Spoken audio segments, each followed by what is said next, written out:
Tara po, magluto po tayo ng spaghetti dito bahay Pinoy style. So, yan po. Sabi, namiss ko naman talaga ang spaghetti. Mahilig naman talaga ako sa mga pasta. At syempre, magluto tayo dahil request ko na may birthday. So, ayan po. Actually, ang ginamit ko po ngayon ay pork. Wala kasing beef na meat. But anyway, okay lang na giniling. At syempre, naset aside ko na, nagpakulo na po ako ng tubig para sa pasta. Nilagyan ko yan ng salt. Pero parang di ko yata siya nalagyan ng oil. But anyway, maluluto din yan. At ayan na po. Ayan, maluluto na yan for sure. At syempre, nag-ready muna ako habang yun ay naluto na. Naghiwa na po ako ng mga sibuyas. Kasi isa to sa mga ingredients, sibuyas. Ayan. At syempre, sumunod dyan, isang buong bawang po. Ayan, binalatan ko. Ayan. Actually, may technique yan para madali mo mabalatan yan eh. Dikdikin mo. Tapos maya-maya yan. Tanggalin mo yung mga balat at saka mo hiwain siya ng maliliit. O, diba? Tapos ayan, tsaka kahiwain mo ng maliit. Ganyan lang naman kasimple yan eh. Kung mahilig ka talaga magluto, marami ka na magagawang paraan. At syempre, hindi po mawawala ito ang hotdog. Yan. Kasi nga, Filipino style, mahilig tayo sa hotdog. Itong hotdog na to, gawa to sa Pilipinas po. Yan, binili ko po sa Filipino store. $13 siya eh. But anyway, masarap naman po. Ayan. O, diba? Ewan ko ba yung mga hotdog dito, hindi masarap? Ano, natitigasan ako? Mas gusto ko pa yung mga Vienna sausage. But this time yan, pulang hotdog ang ating gagamitin. Merong mga hotdog na masasarap, pero pag naluto na, medyo matigas eh. Pero to hindi. At syempre, nag-ready na rin ako ng kawali.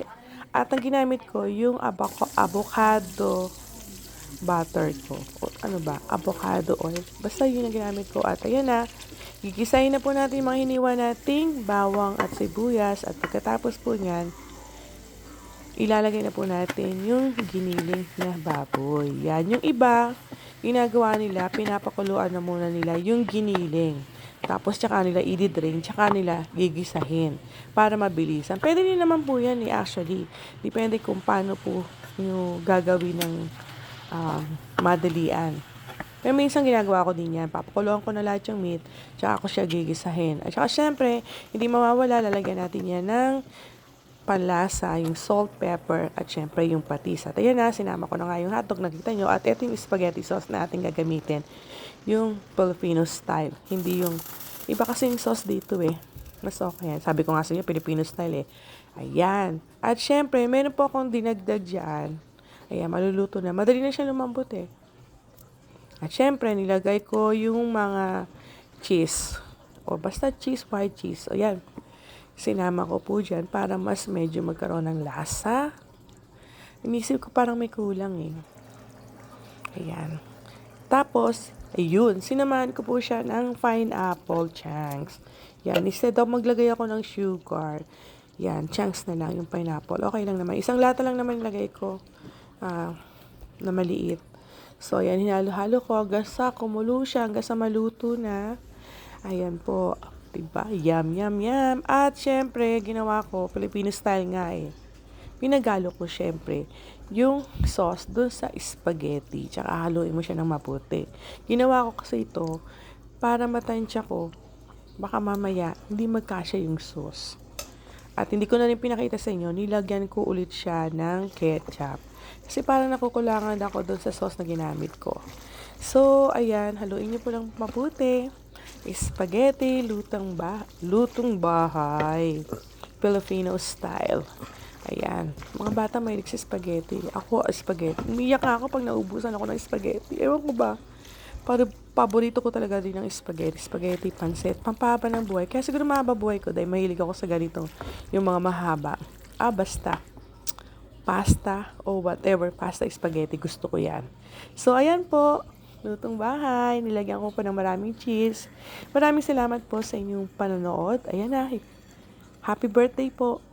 Ito na yung request mo. Spaghetti, lutong bahay, Pino style.